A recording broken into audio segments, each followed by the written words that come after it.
Welcome to the Gaming Trend Podcast, the official podcast of GamingTrend.com. My name is Anthony Shelton, and I am joined by David Burdette. What's up, guys? And Ron Burke. Hey, how's it going? In this podcast, we talk to you about the biggest games of the week, at least the ones we could get our hands on, what we should have been playing a long time ago in our backlogs, and games you absolutely need to play. This week, we got quite a few games to talk about. Some we mentioned a little bit 2 episodes ago, but we got more in depth of those. So every game that we talk about is time stamped, so you will be able to go straight to the game that you want to hear about in the YouTube description or whatever podcast app you are using, so look out for that. Otherwise, you can listen to the whole thing. So the biggest game this week is one that is coming out very soon, and the editor-in-chief got to review it himself. So, Ron, let's talk about 2 Point Campus. So, 2 Point Campus, the 2 Point series has been kind of a favorite of mine for a long time. I know the guys all the way back from their Mucky Foot and Bullfrog days. So, that's the team that put together Theme Hospital back in the day. So, this is really their first. 2 Point Hospital was really Theme Hospital rebooted, and 2 Point Campus is really their first evolution on a new idea. So it has a lot of the same stuff from 2 Point Campus from 2 Point Hospital, but just completely evolved in new ways. So, for instance, one of the biggest complaints that I had with 2 Point Hospital, and a lot of people did, was you're kind of stuck with these pre-built buildings. You're stuck with this odd-shaped building over here and another odd-shaped building over there, and you can't really reconfigure them easily. So they really spent a lot of time remaking all of the controls, so any building can be constructed any way you want on the campus. You usually start with kind of a main building, but after that, it's kind of drag and drop how you want to build a new building of any kind. So to give you an example, my students, these are college students, so they're gross, and they were stinking up the place, and it was too far to walk to the showers, so they just weren't going. So I just took it upon myself to build a giant shower facility in the middle of the entire campus, and so that was like the central co-ed shower thing. All sorts of shenanigans going on in that place. So just however you want to configure it is pretty cool. And then the other big change is that with 2 Point Campus or 2 Point Hospital, you kind of had to love the one you're with. So, you could kind of throw people out. So you had these people come in with these weird diseases, and you'd solve their problem, you'd bill them, and you'd send them on their way. So 2 Point Campus kind of spins that on its head. These are all students that you're trying to keep for their full education, so you can fleece them for as much money as possible. So you can't just bring them in and bill them for a year and kick them out. That's not really gonna get you very far in the game. So you've got to decorate everything, and then you got to train the staff so they're actually competent, so they'll stick around for the next year. Yeah, and you have to invest in the classes and make them better. Get new equipment.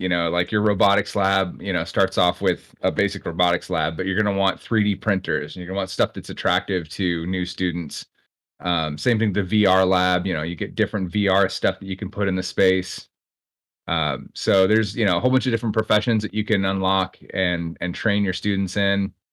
And I don't know, it's just, they really touched every aspect of 2 Point Hospital and just made it better. So I loved it. I absolutely loved it. My review's live, so you can check that out now if you want. it sounds like an authentic college experience.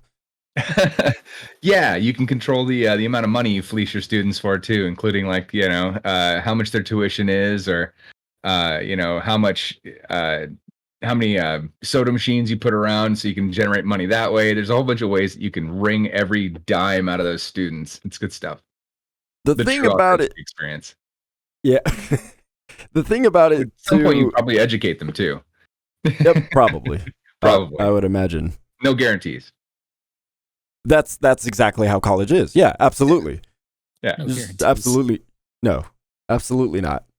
I feel like the dorm experience, when you were talking about that and the showers and stuff. I mean, it is amazing how much people don't want to take showers.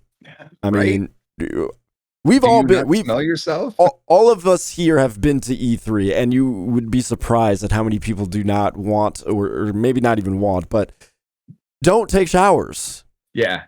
And they walk these floors, and yeah, you smell stuff as you walk by people, and you're like, "Yep, you're one of those. You were the person who did not." And it's the same thing in college. But is there any mimicking of the disgust? Because I know when I was in college, I made sure that I wore sandals or whatever when I went into the showers, because I'm like, I don't know what these people be doing in these co-ed showers and stuff. They do the Sims thing where they spin around and then it's like the pixelated thing, and then you can't split them up though. You can either make them co-ed, or you can say this is a guy's dorm room, or this is a girl's dorm room, this is a guy's shower, this is a girl's shower, so you can split up your students that way. Is there a difference that happens? Like, is there more like weird stuff that happens with a co-ed, or is there different stuff that happens if you have single? Seen any of that, but you do have to, another part of the college experience, you try and make these people form connections, because it makes them happier and it makes them want to go to school. So you got to put out, you can put out a regular chair for them to sit in, or you can put a chair that has little hearts on it, and then people will sit on it and they'll get close together and form relationships. So and that cute. Kind of stuff. Now, do you have to break up fraternizations in those co-ed dorms? No, but sky's the limit with DLC, right? So who knows? That's very true. You want to say this though? It's not going to show on camera well, but it does run well on the Steam Deck. It sits at 60 frames per second. It's unshakable. It doesn't matter what you throw on the screen. It can be completely packed and it still runs flawlessly. I imagine, it works pretty well with a gamepad, so, control-wise, it's not that difficult with the Steam Deck. Yeah. So this is their first time that they're releasing on all platforms at the same time and PC. On the previous game, it was PC, and then it was a really long time, and then it was consoles. So this is their first time doing it all at once. Yeah, you mentioned at the beginning that the controls were improved. So was that most improvement for the consoles, or was that partially PC also? PC also. There was a lot of controls. Like, a good example is in Theme Hospital. When you want to reconfigure a hospital room, you have to kick everybody out of it, and then you get the editor and you can go poke around and stuff, but you can't really restructure the room. You can put new stuff in it, you can take stuff out. This one, you can make templates, and you're going to make 10 different dorm rooms, right? If you don't want to do that 10 times, you can make one and say, now that's a template, and all dorm rooms are this dorm room. Stamp, stamp, stamp. Now I got 5 more of them, So there's that kind of stuff that lets you do repetitive tasks quicker. But you can also just grab a room while people are in it and go, I want to put this thing in here. I want to move this chair. I'm going to do, you can adjust that stuff on the fly. So it doesn't disrupt the flow of the game, and it doesn't have people get upset because, they can't study or whatever. They have to get up and leave. So now they can continue to study as long as you're not messing with the chair they're in. So yeah, there's a lot of little kind of quality of life stuff like that. Fascinating. You found any fun bugs yet? Fun bugs. I haven't seen any really egregious bugs. It's been kind of just some little stuff. Like I've run into some issues where I have to get my student body to get above a B+ average, and just like no matter what I do, I cannot seem to get that to happen. We're like, okay, well, you're expelled because you have an F, and you're expelled because you have a D, and I'm sending them all. Sounds like it's working as intended. Yeah, maybe. I'm sending them all to tutors, and I can't get it above there. And then there's some weirdness with the radiators, and everybody's always cold if you don't heat the space. So you'll get this thing where it's like you got to keep it above 75, and all of a sudden they'll start moving around. It'll drop down to 60, and it's like, whoa, what was that? And then it'll pop back up. So there's some weirdness like that, but it's nothing bad. Were there a bunch of bugs in 2 Point Hospital? Yeah, there were a couple at launch. And this is a really small team. They're being published by Sega, but this is like a team of dozen to dozen and a half people. It looks like a AAA product, but it's really this is the labor of just some really talented small team. Yeah, to be fair, sometimes the games with the least bugs come from the smallest teams. So I'm not really concerned about that. I don't know this game would be full of bugs.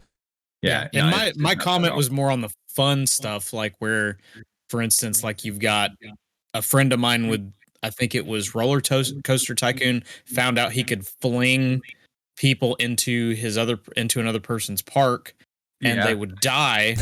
So the rating would go down on their parks because they died in their park.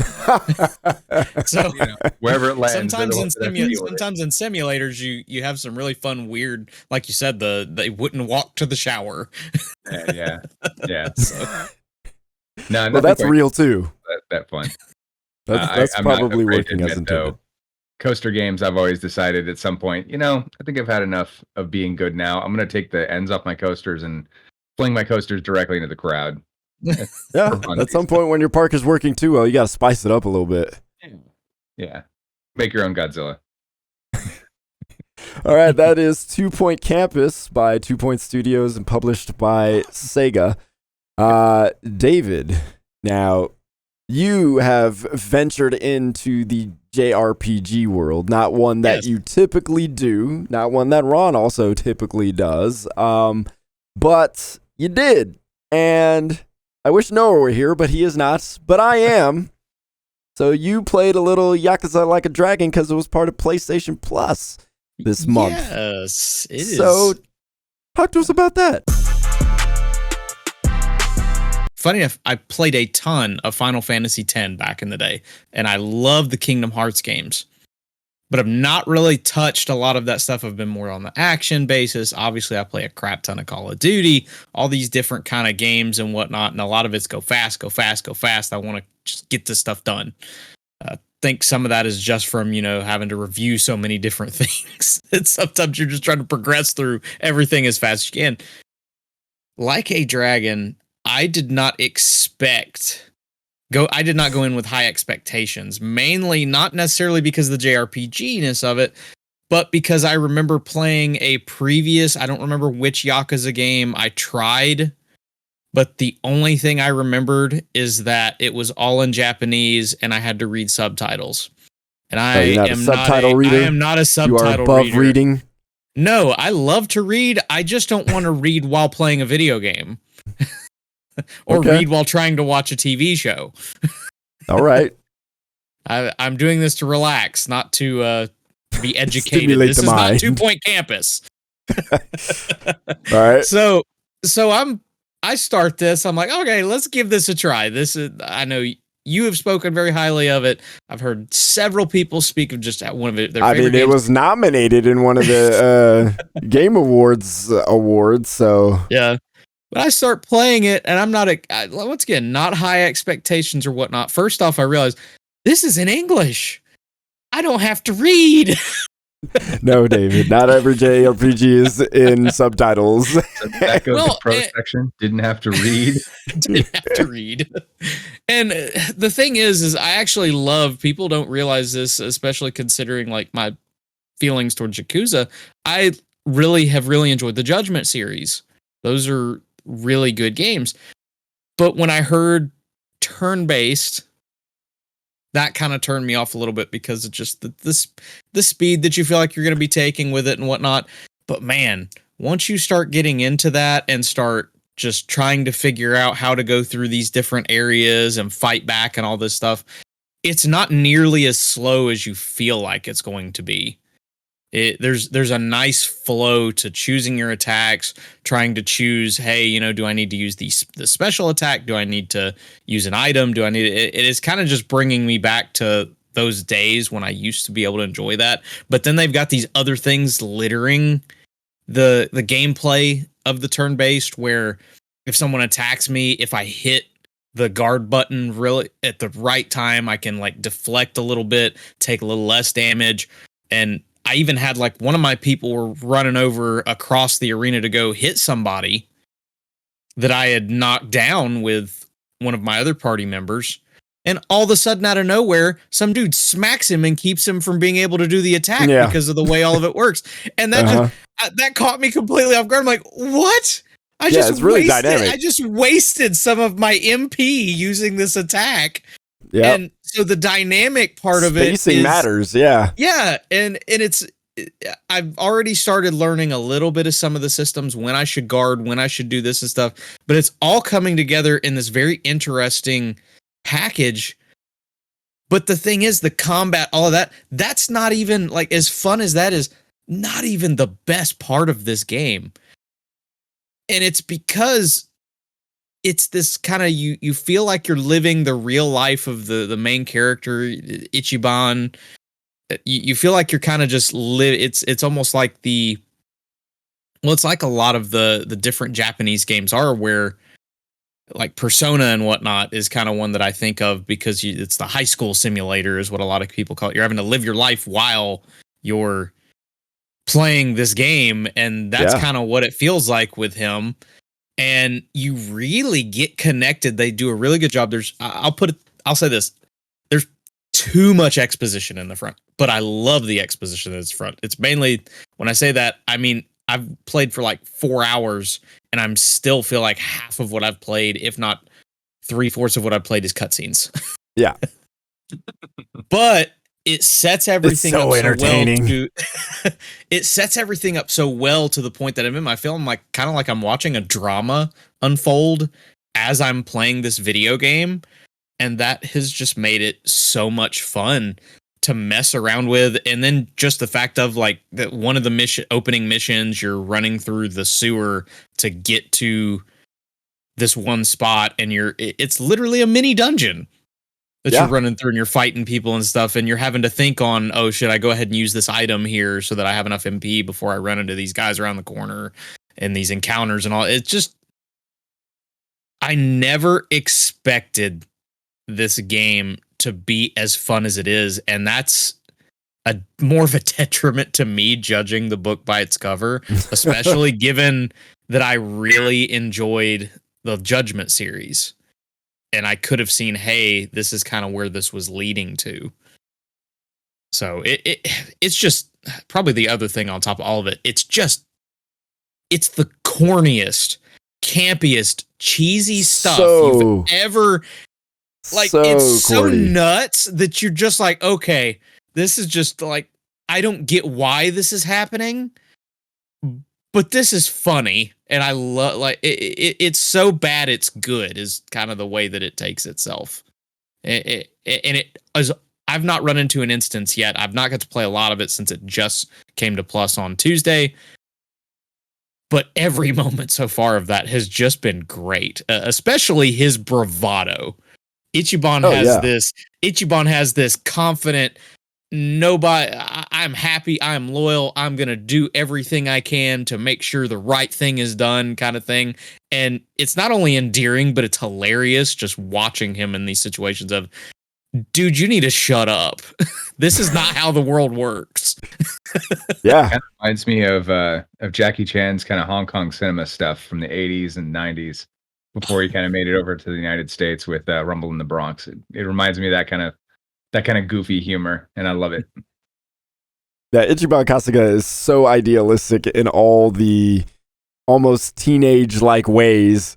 Yeah. Even to the point where he is likening himself to the hero of Dragon Warrior and wants to be like that. And you're like, this is so stupid, but it's so endearing for some reason. That's why you love it. It's like, this is stupid. You're right.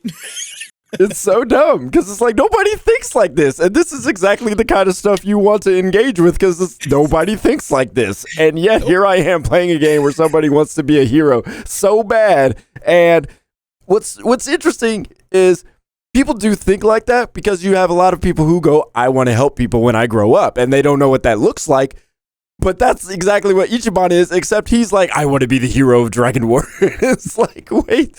That's not the inspiration you should be pulling from, but I guess it's working for you because you're so motivated to do the right thing all the time because you want to be the good person on whatever, I guess the right side of history, if we want to put it that way. Yeah, it's not the first hero that comes to mind for sure. No, but it's he said something about Dragon Quest right in the first like 20 minutes, like about wanting to be like, and I just started cracking up. It's so ridiculous. Yep. And then the attacks are absolutely ridiculous too. I mean, you over here throwing pigeons at people and it's doing massive damage. It's just dude takes a random power nap in the middle of your battle to get more health. Like, yeah. I was like, what the crap? because The detective I he's had with me homeless. before the detective I had with me before this, like, well, that kind of seemed normal. But yeah, and I don't. It's absolutely ridiculous. But I do love it. How far are you in it so far? I'm not very far. I've actually just gotten to the point where I've gotten through the first fight with my home. I've just had the party member added, the homeless guy. So I've had my first fight using him. But speaking of that, when someone's added to your party, it even does the whole yes, and you can't skip it. It literally, that close button is grayed out until it's finished with the fanfare, boys. So yes, it's fantastic how much it's like, hey, this is Dragon Quest or Final Fantasy, but you're playing as a Yakuza. I need you to get to a certain point because there's some references in there that it's just like I don't expect what they're gonna throw, and this is my first Yakuza game, so I don't know if they're all like this.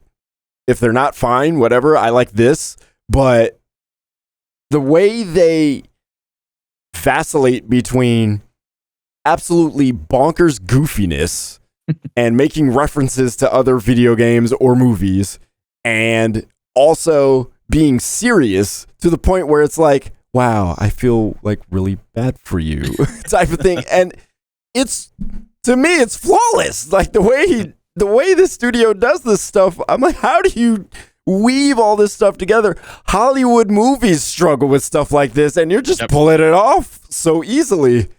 Yeah, the plot lines that are going off, like even just in the first couple of hours, are just intense to say the least. But because of the way it's fed to you, I'm at a loss at how like you can do something this intricate yet make it sound this dumb. Yes, like the way it can switch. It's so fascinating. Well, apparently there's a side mission where you find a dude in a bathroom and he pooped his pants and you've got to go find him more underwear. Yeah. Like, that's actually a side mission in this game. Because you're trying to be a hero. You got to help the people. Yeah. In whatever way you can. It's great. I'm enjoying it thoroughly, and I can't wait to play more of it, I believe David Flynn did our review for it and loved it, and you can check that out, of course, on Gaming Trend. But it's on PlayStation Plus for free, as well as all the other Yakuza games are coming to PlayStation Plus Extra and Premium. And then on the Game Pass side, it's on Game Pass, and it's on cloud gaming, so you can play it anywhere via the cloud. And all the other Yakuza games are a part of Game Pass right now. Yeah, that's a good game to play on the cloud because it doesn't rely too much on input latency. Well, and it kind of works well in the sense of this game, it's slow, and it's kind of nice to play something that's slow, that's making me take as someone who's constantly ego-chowing people around corners in Call of Duty, it's kind of nice to just kind of slow down and then just, beat the crap out of thugs who don't know who I am. See, this right here is the benefit of turn-based. This is the type of reason why you play. It's chill. You ain't gotta drug, so we can get you to play Lost Odyssey, where you can invest 150 hours into a really excellent RPG. I don't vouch for that, but you could. You absolutely could. That game's amazing. You absolutely could. So that's Yakuza Like a Dragon by Ryuga Gotoku Studio, published by Sega. It is everywhere. David mentioned PlayStation Plus. It'll be everywhere pretty much soon. And yes, it is worth playing. And trust me, David, it only gets better. That's the thing. I'm like, if this is already this nuts, I can't imagine how balls to the wall it's about to be. Yeah. The whole package will be to the wall. I'll put it that way. So y'all know I am a, I guess, live service competitive nut. So I have been sinking my life into MultiVersus. So if you don't know, it's a platform fighter very similar to Super Smash Brothers. Whatever variant of Smash Brothers you want to bring up, that's pretty much it. And it is all Warner Brothers based properties, except for one character that was created by Player First Games, and that character fits right in with all the other Warner Brothers characters. They did a fantastic job making that character, but it is a platform fighter, and it is, to me, it is absolutely fantastic. It's so far, to me, the best multiplayer game this year, no question about it. The online component, the ease of being able to fight people, the rollback netcode, all those things work together to create something that is a fully fleshed, simple to pick up, deep to learn kind of platform fighter. It is exceptional. And for me, like I've said in the past before we were the Gaming Trend podcast, I would play this over Smash because of the better online.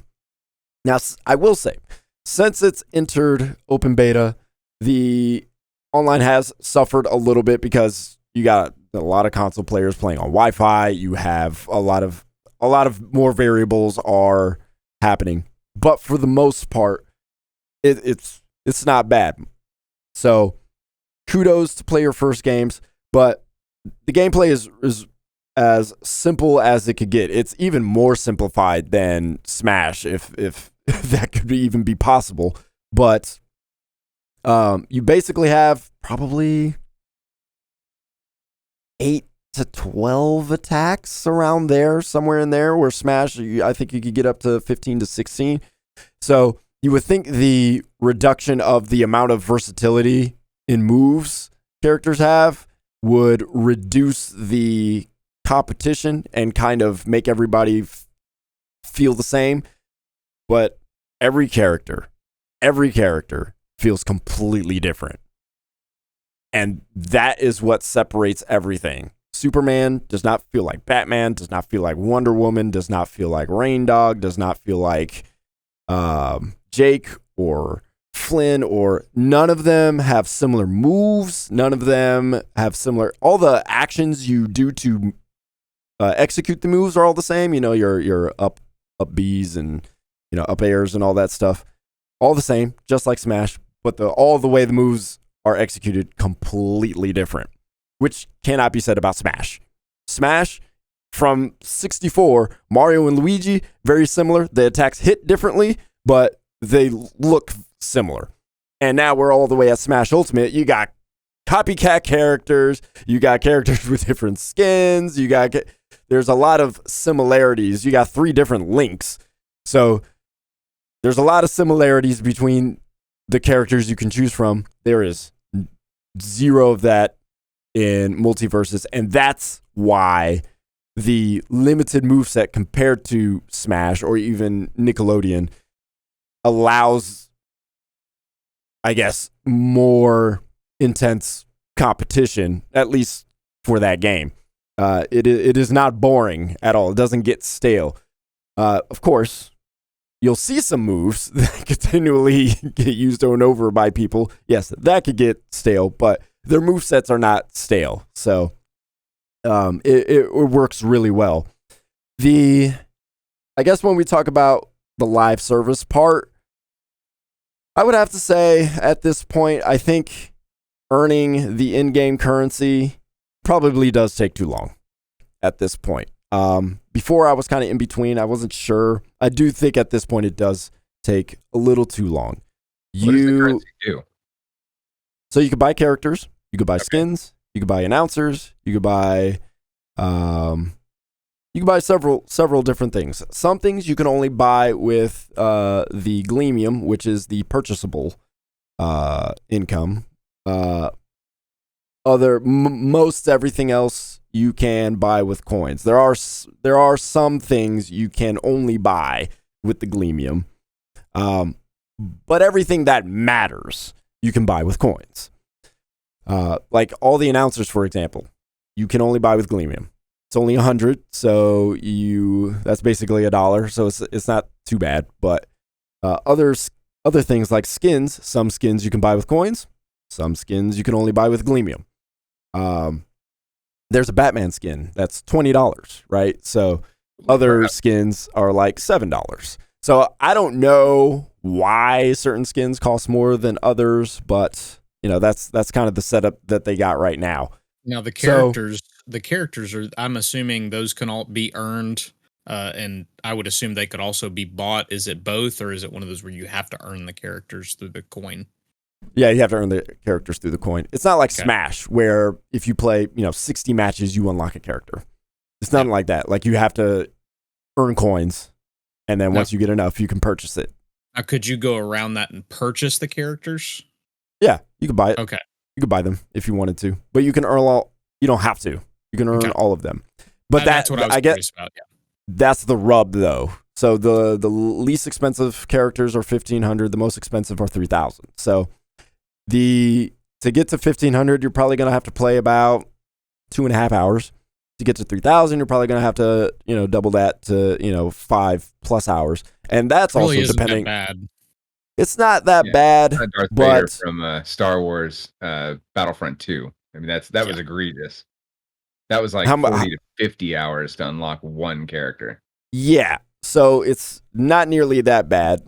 I would say it's probably shorter than Apex Legends earning a character in that game, but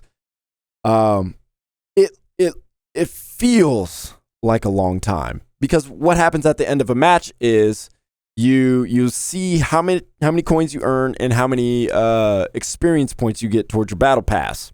And so what you'll see is victory, 9 coins. Match experience, 9 coins. Oh, you played a full 3-set match. Great. Here's 9 more coins. So you're looking at it, and maybe you'll end a match and get 32 coins total.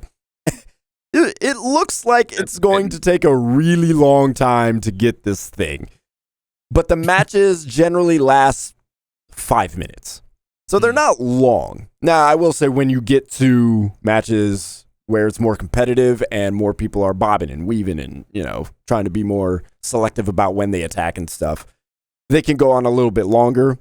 But generally, the matches aren't super long. I would actually say they're shorter than Smash matches. So it all evens out. It's just as you're looking at this screen and you're seeing the meter move ever so much, and your coins just go up by 30 something. You're like, oh God, this is going to take a while. But I do feel like if you're a person who's trying to just unlock all the characters so you can do whatever you want to do with them, it's probably going to take a long time. And I guess that's where I feel like, yeah, it could feel like it's too much grind to play to unlock the characters. If you're like me and you pretty much play 1 or 2 characters, I'm already at 3,000 coins again after 4.5, 5 hours of playing. I'm good. So if there's a character that comes out, I think Rick and Morty are going to come out fairly soon. If they're 3,000 coins, cool. I'm good, and I'll probably get those 3,000 coins back pretty quick. But that's because I only play 1 character. Every character has its own experience battle pass, basically. And at level 5, they get 100. You can get 100 coins. But once you pass that, that's it. So day 1 or first win of the day, you get 100 coins. Passing a character's level 5 mark, you get 100 coins. Once you run out of that stuff, that's when it's it feels like the grind. And again, that's if you're winning consistently, where you could do it. If you're not, and you're not that great, then it could feel really bad. So I get it. Yeah, my only worry would be eventually a character releases that breaks the meta, so to speak. And then everybody's kind of feels forced to buy as quick as they can. Like you said, if it takes too long to earn a character, then you've got a lot of people who feel forced into having to buy it, kind of pay to win-ish. I know it's not necessarily pay to win, but just the intent isn't pay to win. It could be the fact that it could become that way is a little bit kind of worrying. Yeah, everybody's destroying people with Bugs Bunny. I guess Bugs Bunny is like the monster character right now. Yeah, Bugs Bunny, Tom and Jerry, and Finn right now are and Finn is really the one of the monster characters because he works really well online because his hitboxes and hurtboxes are so wonky. So, and then you put lag into that. Sometimes you're getting hit and you're like, that should not have hit me at all. So in any normal circumstance, he'll hit you in weird ways anyway, but especially online, if you got a laggy match, it gets really funky. So, but overall, I'm having a great time with it. I can't put it down. So I am thoroughly free. Yeah, and it is free. It's free on all the platforms and that matter. It's the #1 game on the Steam Deck right now. On the Steam Deck? I think I read that somewhere. Yeah, everybody's grabbing MultiVersus and playing it on the Steam Deck. Except maybe Ron. It's a very, very solid game. You can tell they wanted to make sure it was a functional, good fighting game out the gate. And that's what it is. Of course, it's not without faults. None of these games like this are going to be without faults, especially competitive games like this. But yeah, I mean, it's not as zany as Smash. There's no items. Every stage is pretty neutral. So you have some stages where there's gaps you'll have to fight around. I know one Scooby-Doo stage, the Haunted Mansion, you can flick a lever and it like drops part of the platform down to create a gap. So you can manually like mess with that, which could mess with people's jumps and things like that. But yeah, other than that, lots of flat stages with 3 platforms and that kind of standard stuff. So it's very much less zany than Smash, but functionally it is Smash. I think it's really impressive that it kind of had that Apex Legends come out of nowhere and just was just like, especially because anything that is licensed like this, you could very easily see this being half done. Oh, so yeah. That's why this is impressive, is because, yeah, it's licensed, but it's real good. And even dropping new characters in it, from what I've heard from you, they're not killing the game by putting in these different, like you said, they're all different, which is a tough. I mean, we've seen how many sword characters in Smash. So it's really nice to see them a good fight, especially this is the studio's first try, as far as I understand. Yeah, that does not suck for a first game. No, it does not at all. And of course, it's a live service game, so they're going to keep on adding to it. They're going to keep on changing things, tweaking things. They're open to adjusting, battle pass stuff, all of that. So it's a solid start. It is one of those examples to me that says, just because a game is live service doesn't mean it's automatically garbage. You gotta. It's a very good game. Again, it's not perfect, but to me, I mean, it's as solid as it can get for a game, that's just been under the radar with a few closed alphas and a closed beta and an open beta. So it's I just think about how many properties DC owns. I mean, the DC extended universe is a mess, but there's so many characters that they can draw from. Yeah. I mean, it's an almost unlimited pool. It's insane. Well, just what WB in general owns. I mean, there's a crap ton. I mean, they may not own everything for a long time at this point with how things are going over at WB, but hey, they've got a lot they can pull from if they really want to keep this game going. Yeah, I look at the success of games like Smite. Smite was a dead game, completely dead. And then they started going, hey, all right, these gods that we put out are pretty cool, but what if we were to hook up with some of these other companies and start putting licensed stuff in there? I mean, you got everything from Slipknot to, Transformers now. I mean, it's completely nuts, the skins that they sell for that game. And again, you're looking at a game that looks and feels old, but they keep reskinning it in a way that keeps people coming back, and it's awesome. So this could be that.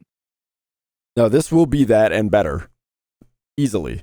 Oh, very cool. They haven't even added villains right? And especially if you're looking at the Batman universe, like that's known for its villains. They haven't added one villain yet. I guess maybe you could consider Harley Quinn one, but kind of.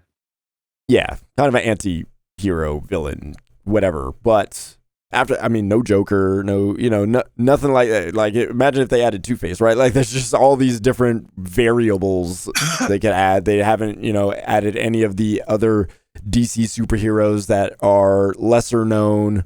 They stuck with the big three, Superman, Batman, and Wonder Woman. So, and then all the other properties that they add, they have so much to pull from. And as much as the movesets are definitely inspired by Smash, like you could tell Shaggy's flutter kick, exactly like Yoshi, stuff like that. The fact that they made Rain Dog a completely original character and fits right into this whole thing makes me I'm really interested to see what kind of other movesets they're going to create with, the other characters they're going to add. So WB's got a lot of goodness that could come from this if they allow player first games to do the work that they need to do. So far, seems like that's the case. So that is MultiVersus. That is developed by Player First Games and published by WB Games. Now, David, you played another game on the PlayStation Plus collection. Yes, I did. Talk to us about Tony Hawk.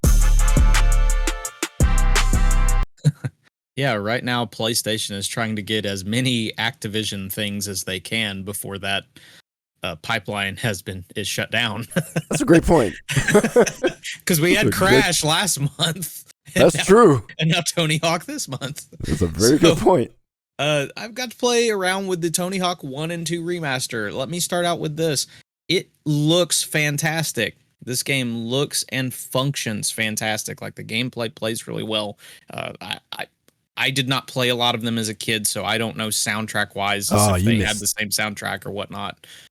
But the soundtrack sounds good as far as I can tell.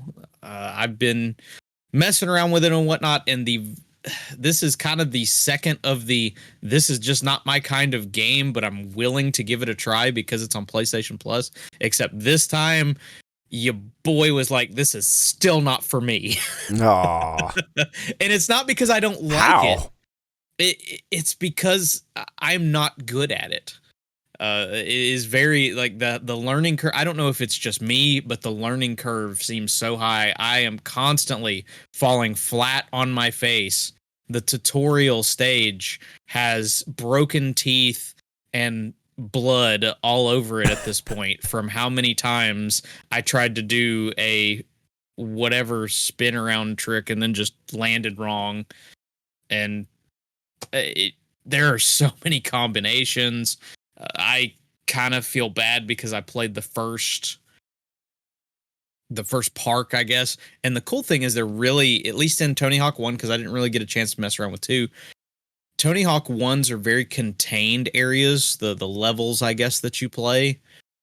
And it's pretty much do different objectives inside here, and collect the skate letters, all that. Do all that, and then when you get 4 of these objectives done, you can move on to the next park. Thank God you don't have to do 4. Like, as soon as you do it, you're done with it, and you can restart and then do the next objective, because there's no way in 2 minutes I was ever going to do 4 things.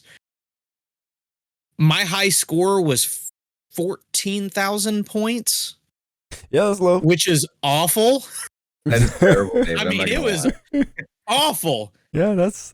And the only way I did that was because I kept doing, as Scott Pilgrim said, a grindy thingy. Yeah, I kept doing a grindy thingy, grind and I jumped off of it and would do a real quick kickflip, and it's like, 4,000 free points. And then I would try to do it a different way and then fall on my face off of the grindy thingy and lose the 6,000 points that I was supposed to get. It would be called a rail. And then there's a real name for that.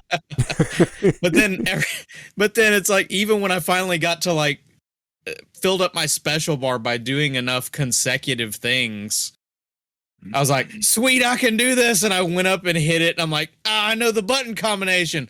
Guess who fell on his face and did not collect 6,000 points? This guy. So that would I have went put you at a ahead. whopping 20,000. Yeah. Oh yeah. Well, let's just put it this way. I probably played that level for 30 minutes before I actually unlocked it.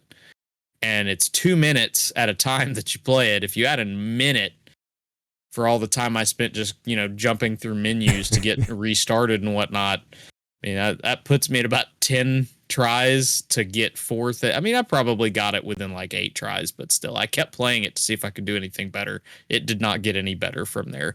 It's not for me, but I will say this: as far as skating games go, this is. I see why everybody praises this game. Like this has to be. Obviously, there's a lot of nostalgia in the background for a lot of people who grew up with that game. And you're getting all of it back because the game feels like it belongs today. And I love just it.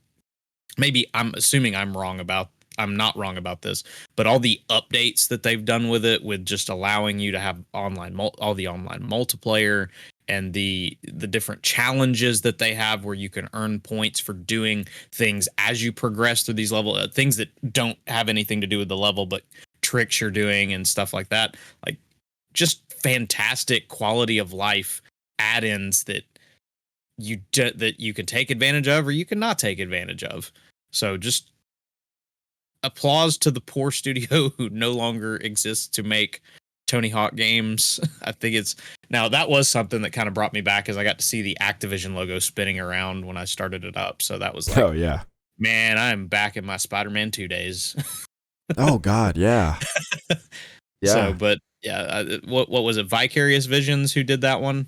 Yes, If I'm right.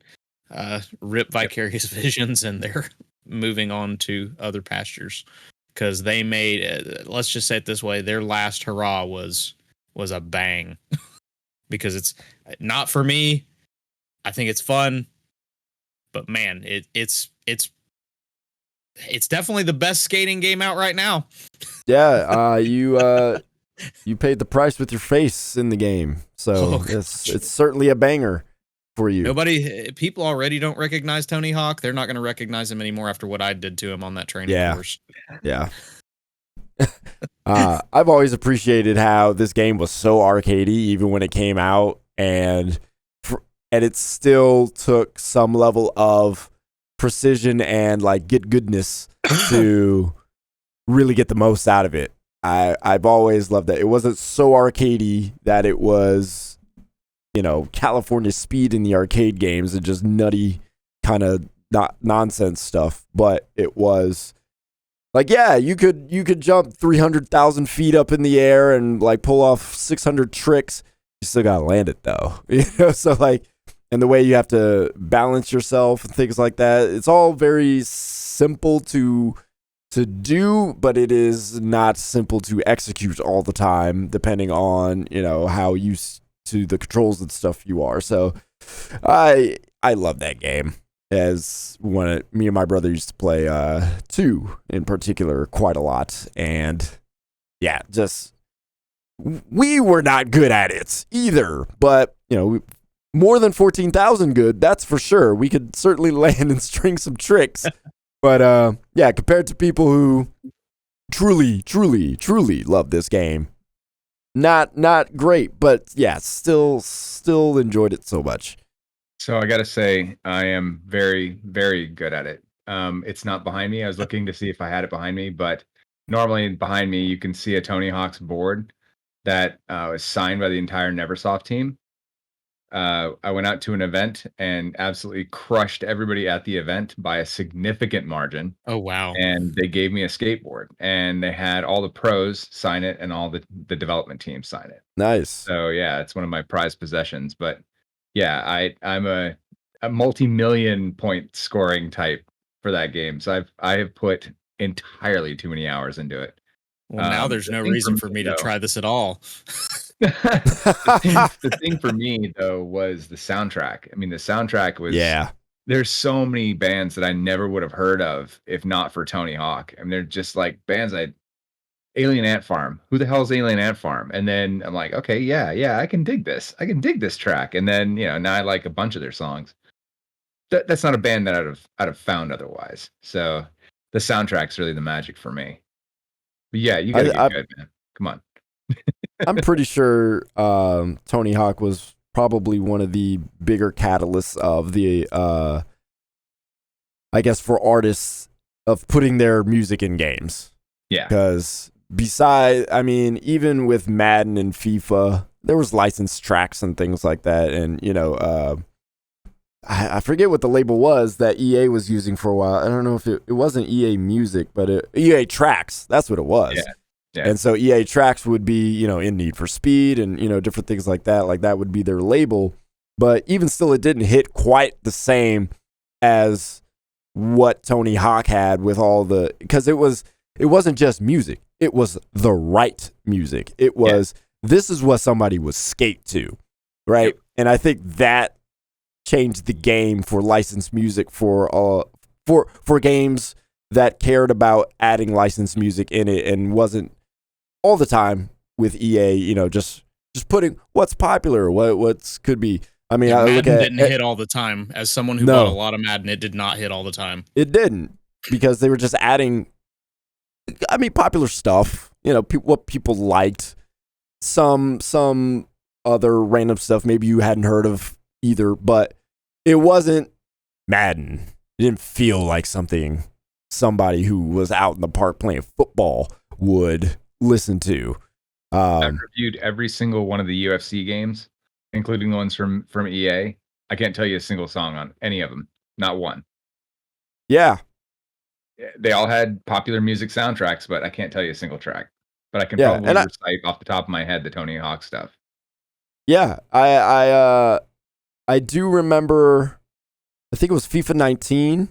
I do remember being at a friend's house and it was on in the background and I was like, there's some good songs on here. I don't know if these are FIFA songs, I just know if the soccer players would listen to this, which when you get into that kind of sports stuff where it's more broad and millions of people play this game, I get the nuance of trying to add music. So I'm not trying to negate that, but with something like Tony Hawk, it's its ability to be so specific. And they knew their audience. This is a skater's game, so we know what the skaters love. Yeah, fantastic. I don't even listen to rock that much, and I was like, yeah, I'm feeling these songs. I like this. Yeah. Funny enough, EA didn't do that bad with the arena football soundtrack. Well, to me personally, which is a very obscure football game. They didn't do that bad with Need for Speed Most Wanted, the one Black Box developed. I actually really liked the music they added for that game. The Underground series for the music they added for the Underground Need for Speeds was good. So yeah, they hit sometimes, but it seems like the more niche stuff, probably easier to find music for. But it all kind of rolls together to remind us that music is an art in video games just as much as it is in movies and TV shows, and how having the right thing sets the move perfectly. I've heard, I think recently, that apparently Watch Dogs Legion had an indie station on their radio station or whatnot that kind of helps some people get discovered, and that's just stuff like that. When you take the time to think about those ideas, you can, like you said, there's people you'd have never listened to their tracks if not for Tony Hawk. Yep. When you can engage in ways like that, it's just really cool. And especially when you've got the ability that you do now to update games. You can add tracks, you can add things, you can do things to really just bring music even further than it ever has before. Yeah, Watch Dogs Legion, Ubisoft partnered with Joseph Gordon-Levitt's his company. Hit Record. Yes, thank you. Hit Record, whatever it is. I think it might be Hit Record, but either way, they partnered with his company to add different artists in there, and yeah, it's the same thing. It was man, and some of the songs are good, and Legion's soundtrack is actually pretty decent.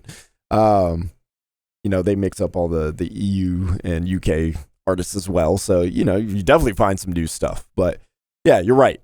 it is an art. It's an art to find good licensed music for a game, and it's obviously an art to create great music for a game originally. So that's Tony Hawk's Pro Skater 1 and 2, published by Activision and developed by the no longer here Vicarious Visions. All right. Sorry, I was busy pouring one out. Yeah, don't blame you. A toast to Vicarious Visions. I have also been playing Forza. More Forza. Speaking of licensed soundtracks and whatnot, but the Hot Wheels DLC. Yeah, I've got to play more of that. I did talk about that 2 episodes ago, but at that point I only played about an hour. I've played much more of it now, and oh my gosh, this is so much fun. It might be better than Forza Horizon 5, like the game itself. My favorite part is they have gone and they just said, we're just going to make real life F-Zero at this point. So the Forza Horizon 3's Hot Wheels, that was fun because it was novel. You're racing on the orange track and stuff. You're hitting the boost pads and all that stuff. I don't remember it being so corkscrewy and loopy and, you're dipping and all.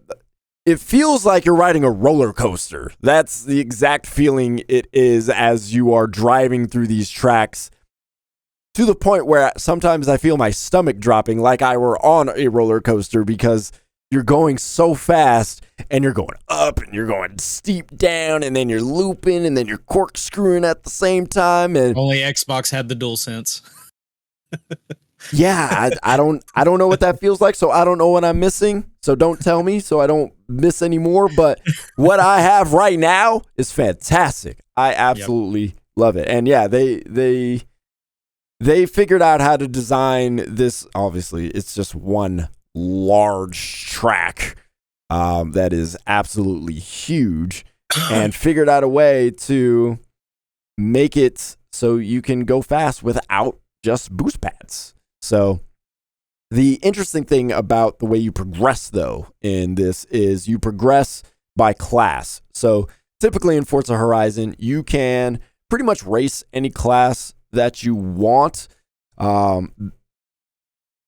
There are races specific to those classes, but you can, if you feel like doing a, S1 class race, you can do that. If you want to race A class or B class or whatever, there are races available where you can do that, and there's nothing stopping you basically from being able to do that. Some of the races you can just switch the class and switch your car to the class that you want and race that way, and the game will adjust. In this, you start off at the B class and you cannot move up to the A class until you've finished all the B class style objectives. So what that does is it allows you to get used to racing on the Hot Wheels tracks because they are corkscrewy, they are loopy, and so you get a sense of that. So the whole gimmick is you'll start off at a decent pace, but you got to earn your speed. So that's kind of what they're getting at. So your time at B to A class is not long. You actually can get to the much faster cars pretty short on. So it's as much as I thought it was weird that they're gatekeeping you in a class, you don't really stay at the slower cars too long. But even still, as you're racing with the slower cars, because of the way the tracks are designed, you're still going fast a lot of the time. It's just you have more control over what's going on because they're slower. So it helps. But man, once you get to the S1 class, oh my gosh. Oh, that's where it feels real good, because that's where it starts feeling like a roller coaster, because now you're experiencing everything at its near fastest. And yeah, there's a clip I'm going to show as I'm talking about this, and you're just going to see just what I'm talking about, because it's really hard to explain if you haven't played it. But if you've ridden some fast, windy roller coasters, imagine that as your experience of playing the Hot Wheels DLC. And They even go up to X class. I don't even know what that is. So I am anxious to get to that point. But at this point, I am confident in saying this is the best DLC that they have put out in all of Forza Horizon history. And it's a humongous expansion from what I understand. Like it's an actual, like, it almost feels like its own game. Yeah, it is. It's basically what you do in Forza Horizon, and they've even added the story element that they introduced in Forza Horizon 5.